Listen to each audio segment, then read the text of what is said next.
Adventures in Health, a Cautionary Tale.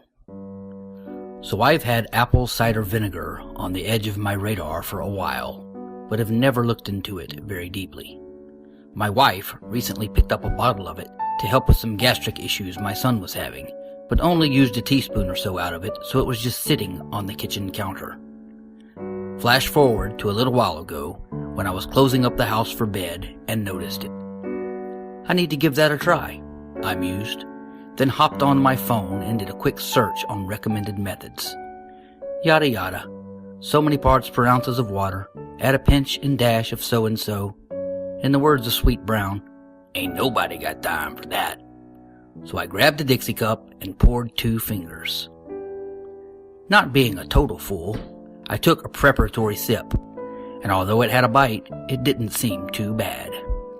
I did the next logical thing that people who never read directions fully tend to do. Pinched my nose and tipped that sucker back. At first, I just got a little bit of the Holy Ghost and did the shimmy shakes, but they passed after a few seconds and I felt okay, aside from the extremely pungent aftertaste. Hey, you remember those science fair volcanoes you used to make in elementary school that you fill with baking soda and food coloring? Then, at the last possible second, doused with a cup of vinegar before running for cover as the bubbling ooze endlessly pours from the top?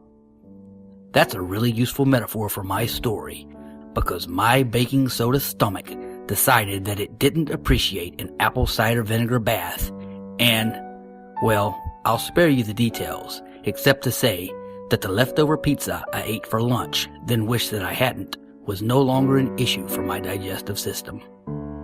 Unfortunately, the myriad of snacks and tonight's dinner was blocking its path down the mountain.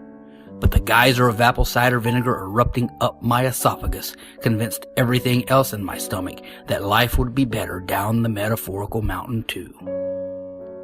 The edges of my vision went dark, and I saw a tunnel of light, which I doggy paddled along the ether to reach, which transported me to a place made of light. A figure approached out of the mist, and I immediately recognized him as Jesus. He knelt and gently took me by the hand, and slapped the back of my head and said, "What were you thinking?" Then everything started to fade.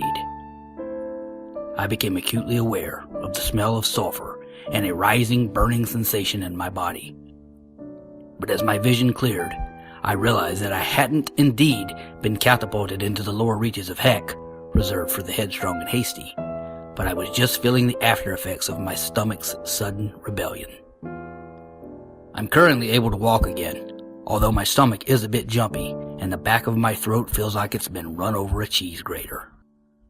If you have enjoyed this story up until now, I urge you to keep your eyes peeled for my soon-to-be-released bestseller, Better Bulimia Through Apple Cider Vinegar. It promises to be a hard-hitting read.